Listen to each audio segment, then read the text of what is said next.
예배 오신 여러분들을 환영하고 축복합니다. 오늘 하나님의 말씀은 창세기 46장 1절에서 4절, 47장 27절에서 28절의 말씀입니다. 두 부분으로 나눠졌기 때문에 주본 앞에 화면을 보시면 쉽게 이해할 수 있을 것입니다. 제가 읽도록 하겠습니다. 이스라엘이 모든 소유를 이끌고 떠나 브엘세바에 이르러 그의 아버지 이삭이 하나님께 희생 제사를 드리니 그 밤에 하나님이 이상 중에 이스라엘에게 나타나 이르시되 야곱아 야곱아 하는지라. 야곱이 이르되 내가 여기 있나이다 하매 하나님이 이르시되 나는 하나님이라 내 아버지의 하나님이니 애굽으로 내려가기를 두려워하지 말라. 내가 거기서 너로 큰 민족을 이루게 하리라. 내가 너와 함께 애굽으로 내려가겠고 반드시 너를 인도하여 다시 올라올 것이며 요셉이 그의 손으로 내 눈을 감기리라 하셨더라. 47장 27절입니다. 이스라엘 족속이 애굽 고센 땅에 거주하며 거기서 생업을 얻어 생육하고 번성하였더라. 마지막은 함께 있습니다. 야곱이 애굽 땅에 17년을 거주하였으니 그의 나이가 147세라. 아멘. 오늘은 창세기 32번째 시간 아버지를 만난 요셉이라는 제목으로 말씀을 나누도록 합니다. 우리는 계속적으로 요셉의 삶을 살펴보고 있죠. 지난 주일에는 요셉이 총리가 되고 나서 드디어 형제들을 만나 형제들을 용서하고 화해하고 하나 되는 그런 시간들을 우리가 살펴보았습니다. 오늘은 드디어 요셉이 이제 형제들 뿐만이 아니라 그토록 보고 싶었던 아버지 야곱을 만나는 장면이 나오게 됩니다. 요셉은 강제로 어쩌면 타의에 의하여 형제들의 악함으로 말미암아 17살에 아버지를 떠나 지금 22년이 지난 39살이 돼서야 드디어 아버지를 만나게 됩니다. 재회하게 되고 눈물이 나지 않을 수 없는 그런 시간을 맞이하게 됩니다. 오늘 설교 제목이 아버지를 만난 요셉이라고 제가 제목을 달았는데 사실은 이 아버지를 만난 것은 아주 당연한 현상이지만 오늘 46장과 47장을 연구하고 묵상하면서 아버지를 만난 것은 단순한 아버지를 만난 것이 아니라 야곱의 인생에 또 요셉의 인생에 작은 하나님의 나라가 완성되어지는 그런 모습이 아닌가라는 생각을 이제 하게 됩니다. 도대체 왜 그런 생각을 목사님이 하게 되셨을까? 한번 오늘 이야기를 한 3가지 정도로 정리하면서 마지막 부분에 왜 그런지를 설명하도록 하겠습니다. 첫 번째로 오늘 요셉은 가족들을 만나게 되죠. 특별히 아버지, 그동안 혼자 있었지만 이제 완전한 가정의 모습을 회복하게 됩니다. 여러분, 그동안 요셉의 삶을 계속 우리가 추적하고 살펴보면서 여러분, 요셉하면 어떠한 모습이 가장 위대하다고 느껴지십니까? 꿈꾸는 요셉의 모습이 위대할 수 있지요. 요셉이 정직하게 산 것, 성실하게 살아갔던 것, 어느 위치에서든 그것도 굉장히 위대한 요셉의 모습이라고 말할 수가 있습니다.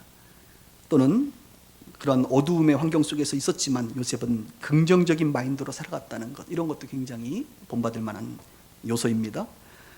특별히 요셉의 재능, 능력이 자신의 권위자들로부터 인정받은 것도 요셉의 위대함 중에 하나일 것이고, 지지난주인가요? 영적 한방 얘기했죠? 영분별 지혜와 지식의 어떤 특별한 은사를 그가 가지고 있는 것도 요셉의 위대함 중에 하나일 것입니다. 그리고 우리가 늘 요셉하면 떠오르는 보디발의 아내의 미혹을 물리치고 거룩함을 유지했던 것, 그것도 요셉의 위대함 중에 하나입니다. 그렇게 요셉을 보니까 갑자기 우리가 굉장히 작아지는 느낌이 드는데요. 저는 요셉의 위대함 중에 오늘 이것을 뽑고 싶어요. 무엇이냐면 요셉은 홀로 서기를 했다는 것입니다. 홀로 서기. 요셉은 17살 때부터 시작해서 39살, 오늘 아버지 야곱을 만나기까지, 물론 총리가 되어서 30살쯤에 결혼을 해서 아이도 낳았지만 사실 그는 히브리인으로서 애굽 땅에서 홀로 서기를 하면서 22년의 시간을 보냈다는 것. 우리로 얘기하면 교회 없이, 예수 믿는 사람들 내 주변에 없이 그냥 낯선 이방 땅에서 부모도 없고 형제도 없는 그곳에서 혼자 신앙인으로서 타락하지 않고 그렇게 신실하게 살아갈 수 있었다는 것. 저는 이게 가장 놀라워요. 가장 위대하게 느껴집니다. 좀 더 자세히 보면요, 이런 표현들이 이제 성경에 나오는데, 지난주에 형제들하고 만나서 식사를 할 때 성경이 이렇게 말합니다. 요셉의 식탁을 따로 차리고 형제들의 식탁을 차리고 그 다음에 애굽인들의 식탁을 따로 차려요. 그러면 성경이 말합니다. 왜 그렇게 하느냐? 애굽인들은 히브리인들을 향하여 부정하게 생각했기 때문이다. 그러니까 요셉이 부정하게 생각하는 게 아니라 애굽 사람들이 히브리인에 대해서 부정하게 생각했다는 거예요. 왜 그런 거? 히브리 사람들은 소고기를 먹습니다. 여러분들도 잘 드시죠? 소고기를 먹어요.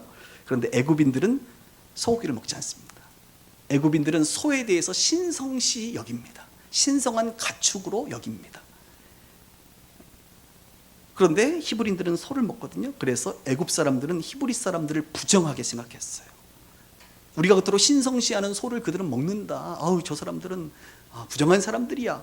우리 애굽인들의 생각에 소를 먹으면 부정한 사람인 것처럼 히브리인들은 소 먹고 있어. 부정해. 그래서 식탁을 따로 차렸다는 거예요. 여러분, 이렇게 상상할 수 있겠네요. 17살의 노예로 끌려간 요셉은 그때부터 히브리인으로서 애굽 사람들로부터 철저하게 밥 먹을 때에 왕따를 당해 혼자 밥을 먹게 되는, 전문용어로 혼밥을 먹게 되는 그런 일을, 그래서 혼밥의 원조는 누구냐? 요셉이다. 제가 이렇게 말을 할 수가 있는데요. 요즘 싱글족들이 많이 있지 않습니까? 싱글족들이요, 혼자 밥 먹잖아요. 그래서 혼자 먹는, 벽보고 먹는 식당들이 막 생기기 시작합니다. 옆에도 못 보게 딱 한 막이, 막 우리 예전에 독서실 가면요, 옆에 딱 막히고 혼자 공부하는 것 같은 똑같은 식당의 모습들이 있습니다. 작가 중에 꽤나 유명한 이지성 작가가 예전에 TV 프로에서 한번 나와서 이런 얘기를 하더라고요. 자기가 책을, 글을 쓰는데 몰두할 때 꽤 오랜 시간 동안 옥탑방에서 혼자 글을 쓰고 있는데 가장 자신이 힘들었던 것이 무엇이냐? 그거 다른 게 아니라 혼자 글을 쓸 때에 한 번씩 찾아오는 외로움, 이게 가장 힘들었대요. 그래서 그때마다 글쓰기를 멈추고 사람들이 지나다니는 큰 거리에서 사람들을 구경하면서 치유와 위로를 받았다는 이야기를 하더라고요. 여러분, 혼자 식사 잘할 수 있으세요? 저는 혼자 밥 먹는 거 굉장히 잘하는 목사 중에 사람인데요. 빨리 먹어야 되니까 혼자 먹는 경우가 있는데, 여러분, 혼자 밥 먹는 것도 한두 번은 괜찮지만 22년을 혼자 먹는다고 생각해 보세요. 이게 얼마나 고통이냐 이거예요. 고통이냐. 지금 요셉이 그렇게 혼밥을 먹는 사람이 됐다는 것입니다. 물론 결혼을 통하여 아내와 자녀들을 낳고 외로움과 아름다운 가정을 통하여 이 외로움의 문제를 극복할 수 있었겠지만 완전하지는 않았을 것이라고 판단이 됩니다. 왜냐하면 가족도 중요하지만 아버지를 못 만났고 70명이나 되는 손자들까지, 야곱의 손자들까지 있는 그 형제들을 만나지를 못했기 때문에 그렇습니다. 요셉에게 야곱의 가족은 단순한 가족이 아니라 히브리인이라고 하는 민족을 상징해, 민족, 한 나라입니다. 나라. 다른 말로 요셉은 나라 잃은 신세로 그렇게 외롭게 애굽에서 혼자 살아갔던 인생이죠. 그랬던 그가 자기의 나라를, 아버지의 자손들을 만날 때 그 기쁨은요, 단순한 결혼할 때의 기쁨을 뛰어넘어 이제 신앙 공동체, 여호와를 섬기는 하나님의 백성의 공동체를 드디어 만나고 나라 잃은 서름을 벗어나 이제 내 나라, 내 백성들, 내 가족들이 있다라고 하는 큰 위로가 되지 않았을까 생각을 하게 됩니다. 그래서 만나서 그렇게 눈물을 흘리면서 기뻐하지 않았겠습니까? 민족을 되찾은 기쁨이라고 말할 수가 있겠죠. 이런 요셉의 모습과 함께 또 한편으로 야곱의 모습을 우리가 또 성경을 통해서 볼 수가 있는데, 야곱은 하나님의 약속을 따라 가나안 땅에 지금 머물러 꽤 오랜 시간 살아가지 않았습니까? 그런데 그가 요셉을 만나게 되고 이제 요셉으로부터 소식을 듣고 애굽으로 내려오세요. 아버지, 아직도 5년이라는 시간의 기근의 시간이 있으니 애굽으로 내려와서 이곳에서 삽시다라고 제안을 받을 때, 물론 요셉을 보고 싶은 그 아버지의 마음은 당연히 크지요. 그리고 그는 모든 재산들을 정리하고 자손들을 다 모으고 어디로 갑니까? 요셉을 만나러 애굽으로 이주를 하게 됩니다. 그런데 야곱이요, 이 이주를 할 때에 불편한 마음이 하나 있었을 것 같아요. 어떤 마음일까요? 하나님께서 말씀하셨던 가나안을 떠나도 될까라고 하는 불편한 마음 아니겠습니까? 당장 먹고 사는 문제 때문에라도 또 요셉을 만나야 되기 때문에 좋은 대접을 해준다니까 다 정리하고 떠나긴 떠나는데 왠지 모르게 불편한 그 하나님께서 기뻐하실까? 차라리 가나안 땅, 하나님이 약속하신 그 땅에서 굶어 죽는 것이 하나님을 위한 것이 아닐까라고 하는 생각을 야곱의 마음속에는 한편으로 있었다는 것이죠. 그래서 그가 가나안에서부터 애굽에 이르기까지. 그래서 애굽과 가나안의 중심, 이제 한 발짝만 더 나가면 애굽이고 뒤로 빽하면 가나안인 그곳의 이름이 무엇이냐면 바로 브엘세바라고 하는 지역입니다.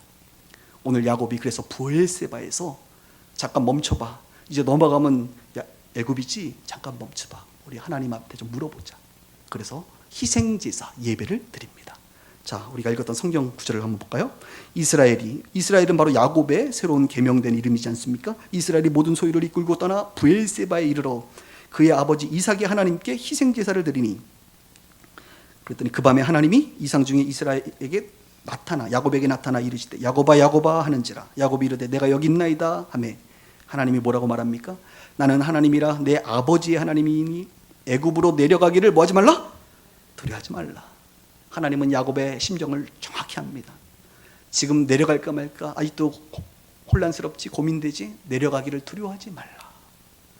내가 거기서 너로 큰 민족을 이루게 하리라.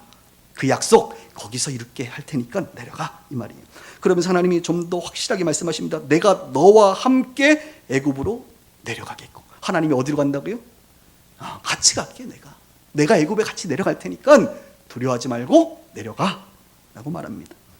그리고 결국에는 반드시 너를 인도하여 다시 가나안 땅으로 올라올 것이니 요셉이 그의 손으로 내 눈을 감기리라. 너가 죽을 때에 요셉이 감겨줄 거야 라고 하나님께서 야곱에게 정확히 말씀하므로 야곱이 가볍게 가나안의 마지막 발을 띄어 애굽으로 들어가게 되는 것입니다.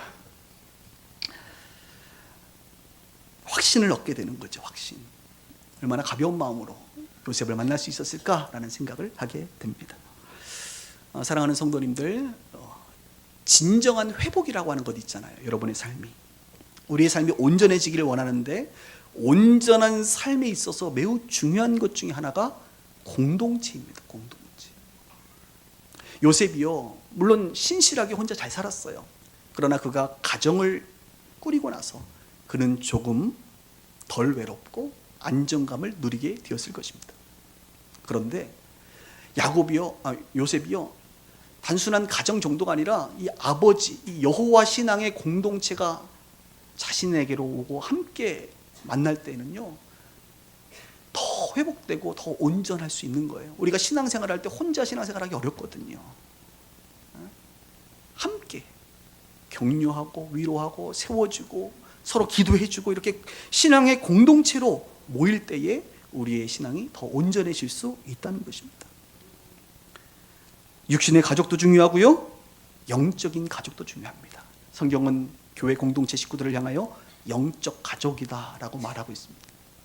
그래서 여러분 육신의 가족도 잘 챙기셔서 육신의 가족 안에서 여러분 온전히 회복될 수 있기를 바라고, 또 한편으로는 이 영적 가족인 교회 공동체 안에 여러분들이 들어옴으로 말미암아 영적인 성장을 더 이룰 수 있기를 주님의 이름으로 축원합니다.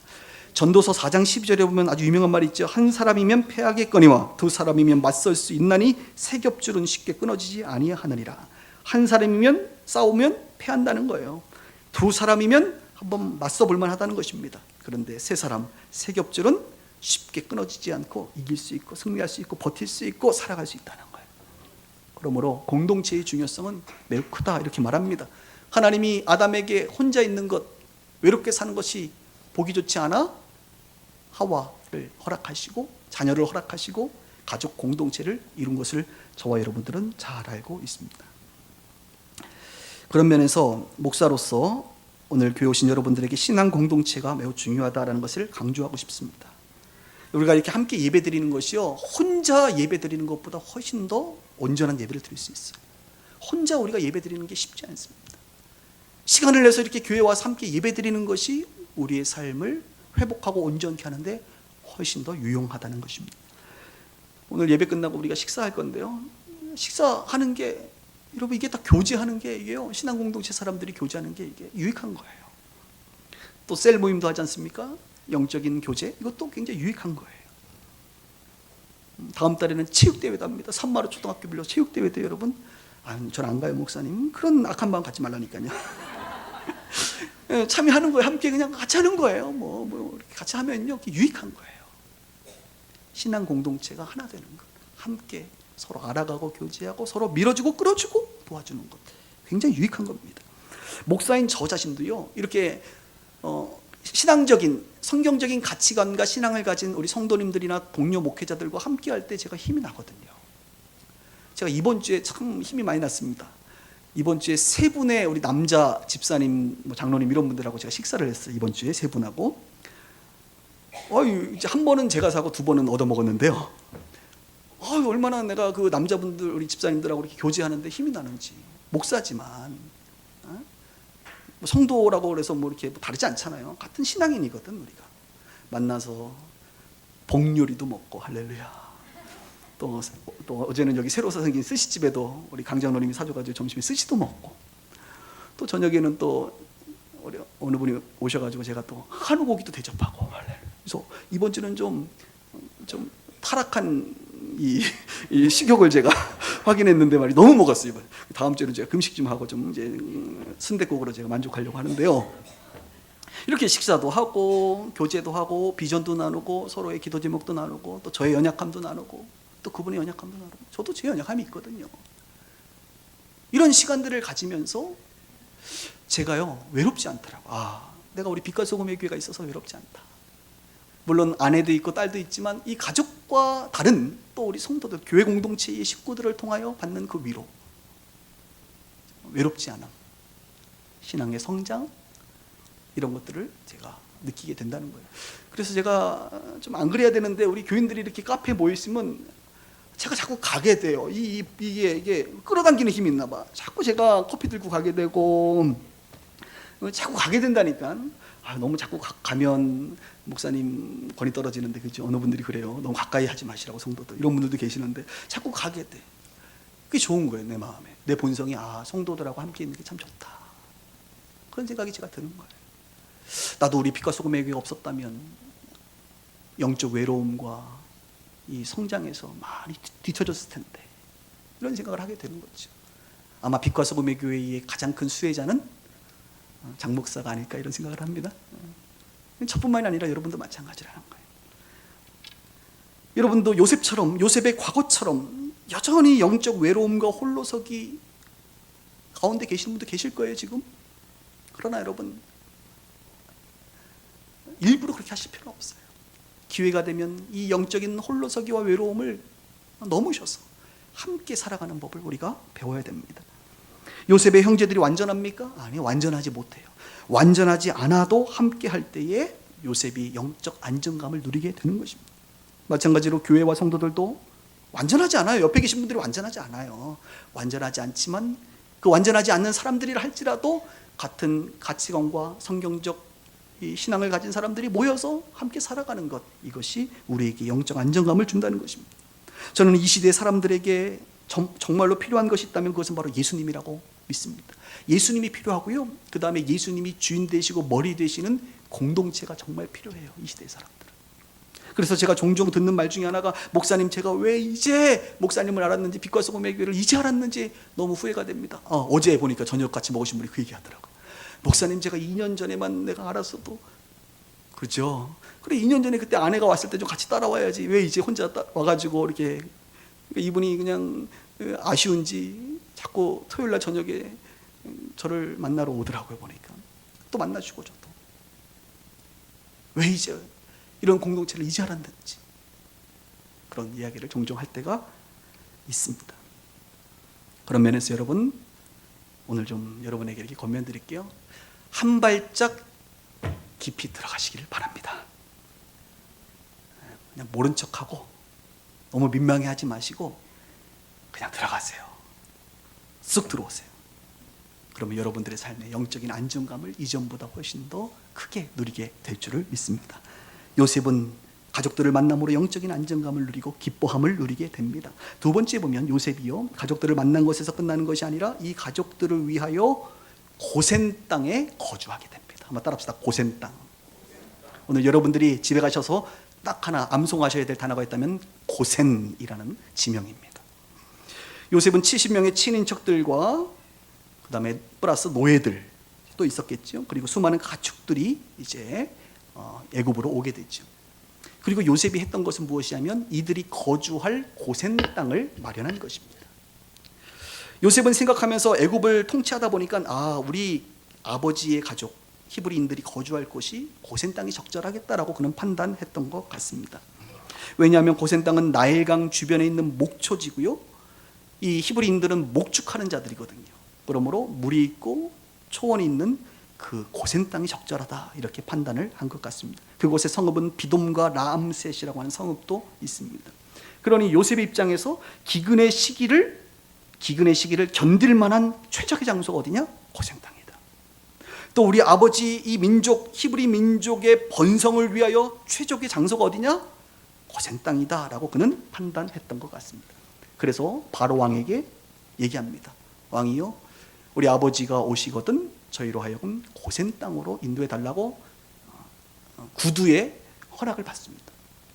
구두로 허락을 받고, 그리고 이제 바로 왕이 아버지가 왔다고 하니까 야곱도 만나고 형제들 11명들 중에 대표로 5명을 만나게 되거든요. 그러니까 요셉이요 이렇게 얘기해요. 아버지, 형제들 잘 들으세요.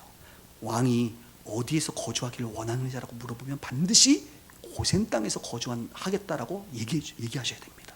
제가 구두 약속을 받았는데 그냥 딴 데 간다고 하지 마시고 고센 땅, 거기가 좋아요. 거기가 좋으니까 거기 간다고. 그래서 왕이 딱 만나서 정말로 여러 가지를 물어보고 어디서 거주하기를 원하느냐 그랬을 때 야곱이 뭐라고 얘기해요? 형제들이 고센 땅이에요. 그래서 그래라. 그리고 더 아름다운 것도 너희들이 차지해라 라고 허락을 받습니다. 이 고센 땅은요, 애굽인들로부터 약간 분리된 지역입니다. 여러분, 히브리 민족이 다른 애굽 사람들과 섞이면 안 되잖아요. 그죠? 혈통을 유지해야 되잖아요. 그래서 우리가 아는 것처럼 출애굽기 때에 보면 430년이 지나서도 이스라엘 백성들이 200만 명이 돼서도 그렇게 섞이지 않고 히브리 민족의 정통성, 그 혈통을 유지할 수 있었던 것이 고센 땅의 특성이었던 것이에요.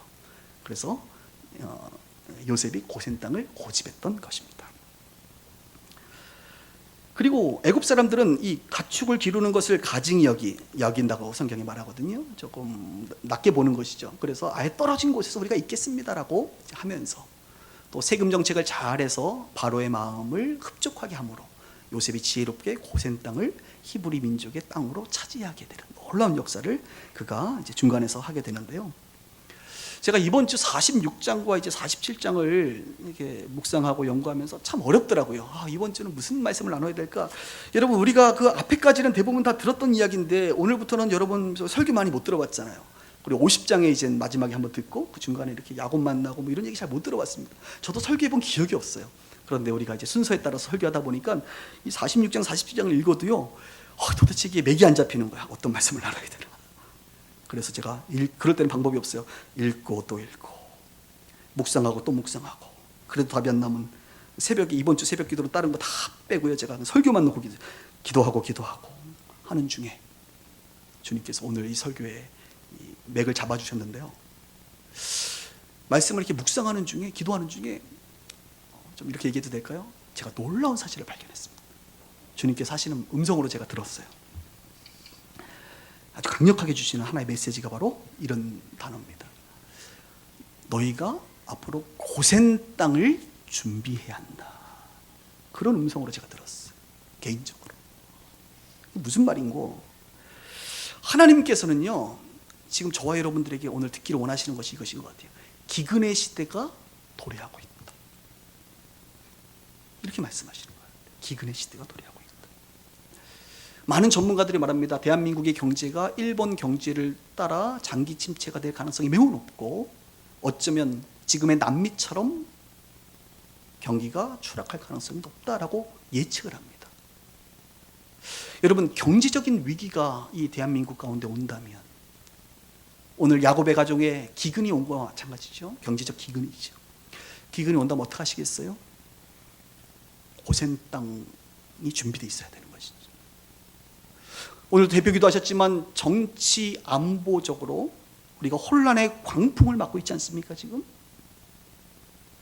혹 이것이 이 기근의 현상이라고 본다면 여러분, 우리 가운데 필요한 건 뭐예요? 고센 땅이 필요한 거예요. 교육하시는 분들을 최근에 만나보면 4차 산업혁명 시대에 대해서 말하고 있어요. 그것은 4차 산업혁명의 핵심은 불확실성이라는 거거든요. 어떻게 될지 모르겠다는 거예요. 4차 산업혁명 시대의 쓰나미가 다가온다고 할 때 우리 가운데 필요한 것은 고센 땅이거든요. 그런 면에서는 여러분들이 몸담고 있는 영역 혹은 분야에 있어서 혹시 그 분야가 기근 상태가 되었을 때에 우리는 어떻게 해야 되는가? 고센 땅 가운데 인도함을 받아야 되고, 이렇게 기도하고 싶어요. 여러분, 축복하고 싶어요. 여러분들이 요셉처럼 그런 고센 땅을 마련할 수 있는 사람들이 되길 주님 이름으로 축원합니다. 네, 그런 사람. 저는 이제 목사니까 교회 얘기를 잠깐 할게요. 저는 2018년도, 지금 2017년도니까 2018년도 내년, 저는 내년이 되면 한국 교회가 기근 현상이 일어날 것 같아요. 그런 징조가 굉장히 많이 보이고 있습니다. 이번 주에 모든 교단들이 총회를 했습니다, 여러분. 저희는 이제 교단에 속하지 않고 독립교회에 있기 때문에 뭐 그런 영향을 받지는 않지만, 한국의 모든 교회가 교단들이 총회를 했는데, 한국의 교단 중에 가장 대표적인 교단이 대한예수교 장로회 통합측이라고 있습니다. 총신대학교 말고 장신대학교 그 교단인데요. 통합 측 통계가 발표됐어요. 1년마다 다 이제 교인 수를 다 보고를 하거든요. 그러면 1년마다 교인들이 얼마나 늘었는지 줄었는지가 다 이제 데이터가 나오는데, 이제 결과가 어떻게 나왔느냐? 작년 대비 이제 1년이 지난 올해 통합 측 교인 수가 58,200명이 줄었어요. 58,200명. 그런데 재밌게도 장로, 권사, 안수 집사의 수는 늘었어. 임직하신 분들은 많다는 거죠. 늘었고 전체가 줄었어요. 그럼 전체가 줄은 그룹 중에 어떤 그룹이냐? 초신자 그룹과 다음 세대 주일학교가 많이 줄어서 58,200명이 줄었다는 거예요. 통합 측만 그러겠냐 이거예요. 안 그래요. 합동 측, 감리교, 성결교, 오순절 대부분 다 지금 많이 줄었을 거라고 저는 예측이 됩니다. 그리고 내년 정도 되면 여러분 혹시 뉴스를 보면 교회 이야기가 꽤나 많이 나올 것으로 예측이 됩니다. 크리스찬들의 타락하신 그런 성도들의 모습도 꽤나 많이 나올 것 같고요, 제가 봤을 때. 그리고 동성애와 연관돼서 기독교가 동성애 혐오 집단으로 몰릴 가능성이 매우 높고, 또 하나가 이제 세금과 관련돼서 교회 내에 이 투명하지 못한 재정과 관련돼서 언론들이 계속 이제 압박할 가능성이 매우 높다고 제가 판단이 돼요. 그럼 한국교회가 어떻게 될까요? 점점 위축될 수밖에 없는 거죠. 뭐 이것을 어떤 분들은 박해라고 얘기할 수도 있겠지만 저는 그렇게까지는 얘기하고 싶진 않아요. 어쨌든 한국교회의 기근 현상들이 이제 일어날 가능성이 내년부터 높다라고 나름 이쪽에 몸담은 전문가로서 예측을 해봅니다. 그러면서 주님께서 저에게 주시는 마음은 어떤 마음이냐? 교회 내에도 당연히 이런 기근 현상들이 일어나게 되고, 이 기근을 견디지 못하는 많은 믿음이 연약한 뿌리가 박히지 못했던 사람들이 교회를 많이 떠나게 될 것이고, 또 그 중에 떠난 사람들 중에 많은 사람들이 영적으로 죽어갈 것이다 라고 하는 것이 예측이 돼요. 너무 가슴이 아픈 거예요. 그러면서 주님이 주신 마음은 그거예요. 나에게, 저에게, 또 우리 교회에게 주시는 것은 빛과 소금의 교회가 많은 교회들 중에 또 하나의 교회로서 너희들이 고센 땅을 준비해야 된다, 이런 마음을 주시는 거예요. 고센 땅 준비하려니까 우리가 땅 사러 가야 되나요? 그런 걸 말하는 게 아닙니다, 여러분. 그게 아니라 영적 고센 땅을 준비해야 된다. 내가 물어봤어요. 주님, 어떤 게 영적 고생 땅입니까? 라고 기도를 이제 씨름을 좀 했어요. 주님, 다른 게 없더라고요. 너희들의 교회가 건강한 교회 공동체가 돼서 이주하는 사람들을 받을 수 있어야 된다. 지금의 상도들은 건강한 교회를 원하고 있거든요. 또 하나는 뭐냐면, 아무리 세상에서 상대적인 진리, 혼합적인 진리 혹은 이론과 어떤 잣대와 기준들을 이야기한다 할지라도 저와 여러분들이 이 빛과 소금의 교회는 성경의 진리, 온전한 진리, 가감이 없는 진리, 성경이 말하고 있는 하나님의 그 심정을 담은 그 진리를 온전히 전할 필요가 있다.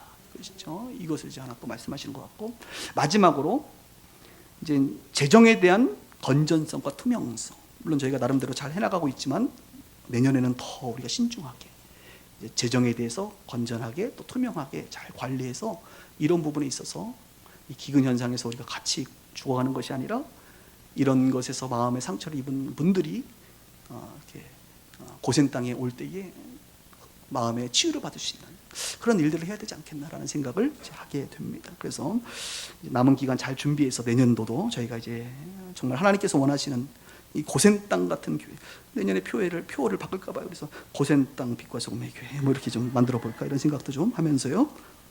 오늘 하나 기억하세요. 무슨 땅? 고센 땅. 여러분의 삶에 고센 땅을 만들 수 있는 사람 되기를 바라고, 우리 빛과 소금의 교회가 요셉처럼 고센 땅을 만들어내는 그런 교회가 될 수 있기를 주님의 이름으로 축원합니다. 말씀을 들으면서 여러분 너무 두려워하지 마세요. 두려워하지 마세요.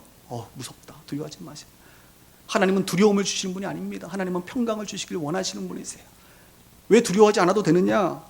하나님은 자신의 백성 자녀들을 위하여 친히 고센 땅을 준비시키시는 분이 하나님이세요. 물론 요셉이라는 사람을 통해서 하셨지만 하나님이 하신 거거든요. 기근 가운데 있다 할지라도 하나님은 야곱의 가족들을 죽이지 않고 고센 땅으로 인도하시는 하나님 아닙니까? 준비시키는 하나님 아닙니까? 여호와 이레의 하나님 아닙니까?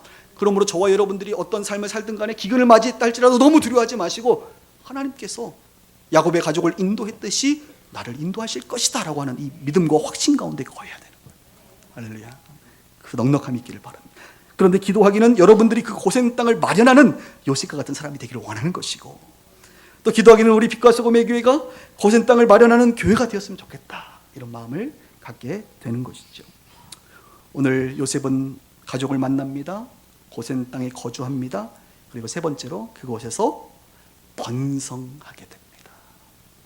기근의 시대에도 번성할 수 있습니다. 이게 비밀이에요, 기독교에. 왜? 하나님은 전능하시기 때문에. 세상은 기근을 경험한다 할지라도 하나님 안에 있는 자들, 하나님께서 원하시는 곳으로 인도함을 받는 자들은 여전히 번성할 수 있다는 것입니다. 한번 27절 보세요. 이스라엘 족속이 애굽 고센 땅에 거주하며 거기서 뭐 했대요? 생업을 얻어 생육하고 번성하였다는 거예요. 생육하고 번성. 그래서 저는요, 요즘에 그 어느 분이 최근에도 지난주 만난 어떤 분이요, 장 목사님, 청년들을 위해서 교회에서 좀 일자리 좀 만들어 달래. 그래서 교회에서 일자리를 만들려면 신학교 가야죠. 뭐 방법 없어요. 그랬더니 신학교 가지 말고 뭐 이렇게 협동조합을 만들든 아이들 편의점을 하든 뭐 자영업을 하든 우리 청년들이, 여러분 그 현장에 계신 분들은 그런가 봐요. 청년들이 요즘에 취업이 안 된대요. 정말 안 된대요. 왜냐하면 기업들이 새로운 사람들 많이 안 뽑아서 청년들 실업난이 너무 심각하다는 거예요. 그래서 빛과 소금의 교회도 이 청년들을 위해서 그냥 내버려 두지 말고 좀 뭔가 대안을 만들어라. 이렇게 저에게 푸시를 하는데 말이죠. 제가 갑자기 할 말은 없고 가만히 생각해 보니까 우리 교회 취업 안 된 사람이나 지금 기도하는 분 몇 명 없는 것 같은데, 오늘 이제 그런 생각이 좀 들면서 조금 위로는 됐는데, 정말 힘들구나. 근데 저는 이렇게 믿습니다. 하나님의 인도함을 받으면 생업을 얻는다. 저는 이것을 믿어요. 취업 안 되신 분들 혹은 이직하시는 분들, 하나님을 믿잖아요. 우리는 하나님 여러분들 일자리 얻기를 원하세요. 생업을 얻기를 원하신다고요. 하나님의 인도함을 온전히 그냥 고집 부리고 가난에 있지 말고, 주님이 고센 땅으로 인도할 때 고센 땅에 가면 생업을 얻게 되는 것처럼, 저는요, 하나님의 인도함을 받으면 반드시 하나님 앞에 생업을 얻게 될 줄 믿습니다. 저는 그 확신이 있어요. 그래서 우리 청년들에게 물론 일자리를 만들어주는 프로젝트들도 나중에 할 수도 있겠지만, 그것보다 먼저 하나님의 인도함을 한번 받자. 우리가 이것을 주장하고 싶은 거예요. 창세기 1장 28절에 보면 문화명령이 있지 않습니까? 천지를 창조하고 하나님이 자기 형상, 하나님의 형상을 따라 사람을 만들고 남자와 여자를 만들고 뭐라 그랬어요? 생육하고 번성하고 충만하고 정복하고 다스려라. 이것이 하나님이 모든 인간을 향한 하나님의 계획이거든요. 그런데 오늘 성경에 보니까 이들이 생업을 얻고 생육하고 번성하였다는 것이에요. 하나님의 뜻대로 야곱의 가족이 기근의 시대에도 여전히 열매 맺고 살아갔다는 것입니다. 이게 얼마나 위로가 되는지요. 그러므로 여기 계신 분들이 아무리 세상이 난리가 나고 기근이 있다 할지라도, 저는 여러분들이 하나님의 뜻을 온전히 따르면 생업을 주실 뿐만 아니라 생육하고 번성하고 충만하고 정복하고 다스릴 수 있는 능력이, 그래서 하나님이 하셨다라고 하는 고백과 함께 하나님이 영광을 받으시는 역사가 우리 빗소 가족들을 통하여 일어날 것이라고 저는 믿습니다.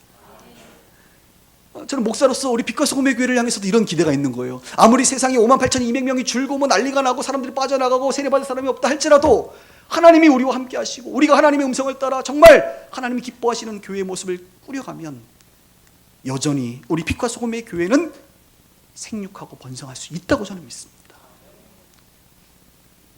내년에도 내후년에도 그럴 수 있다고 저는 믿어요.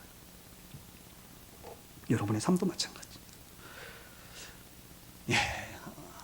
이제 시간이 좀 지나가는데요, 마지막으로 제가 하나 연구를 했는데요, 그 연구한 것들을 좀 여러분들하고 나누고 싶어요.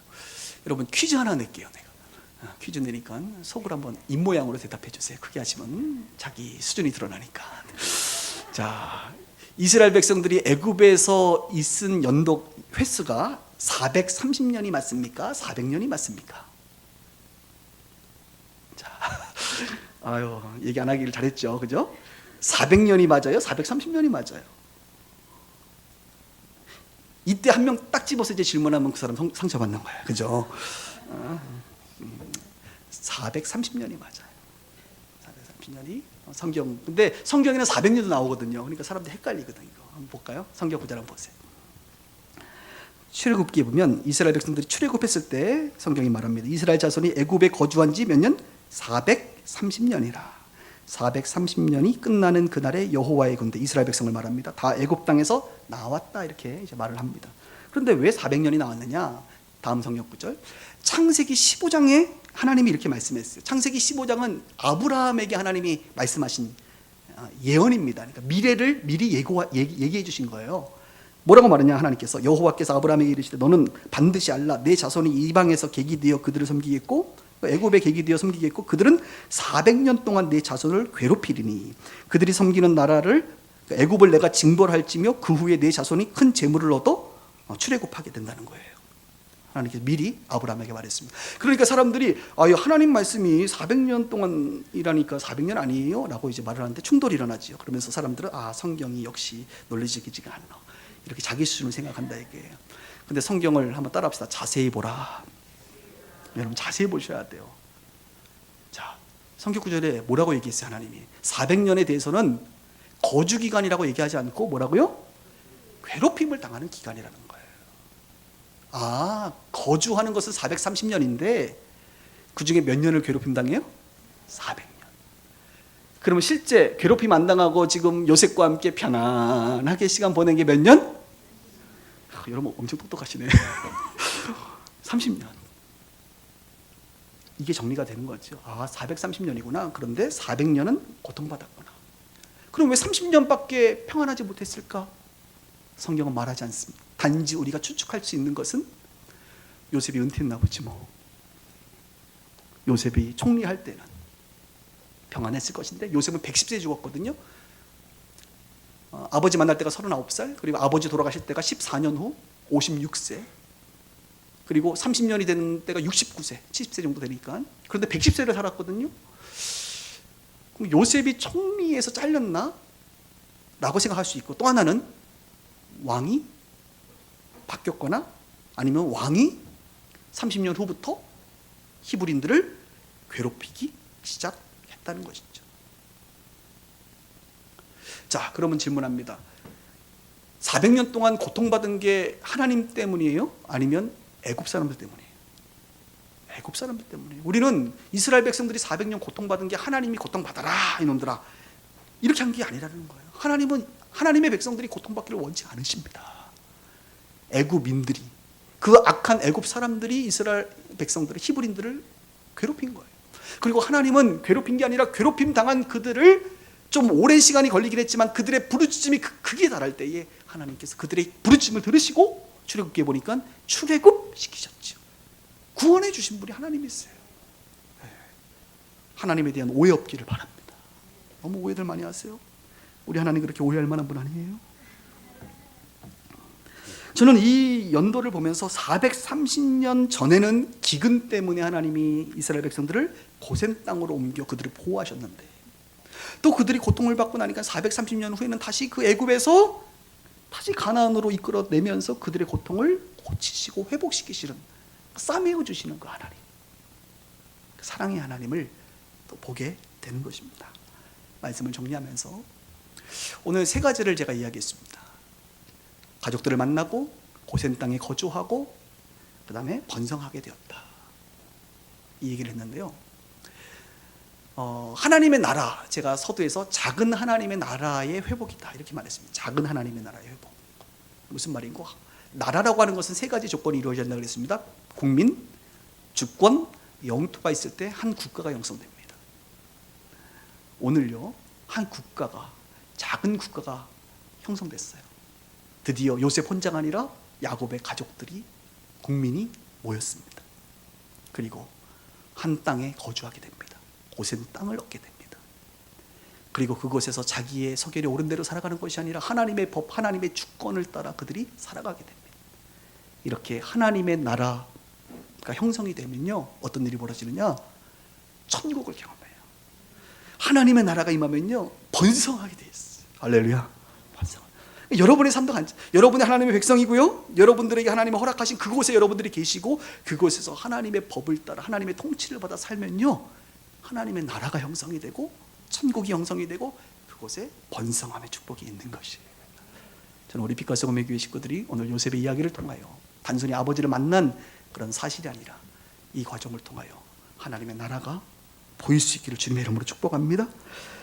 우리는 기근의 시대를 살아가고 있고 앞으로 기근의 시대가 찾아올 것입니다. 그러나 그런 시대에도 여전히 하나님을 따르는 하나님의 백성들은 생육하고 번성할 수 있다라고 하는 이 믿음과 사실 앞에 평안할 수 있기를, 그러나 기도할 수 있는 자 되기를 주님의 이름으로 축원합니다. 기도하십시다. 오늘 말씀드리면서 여러분들 가운데 다가왔던 부분들,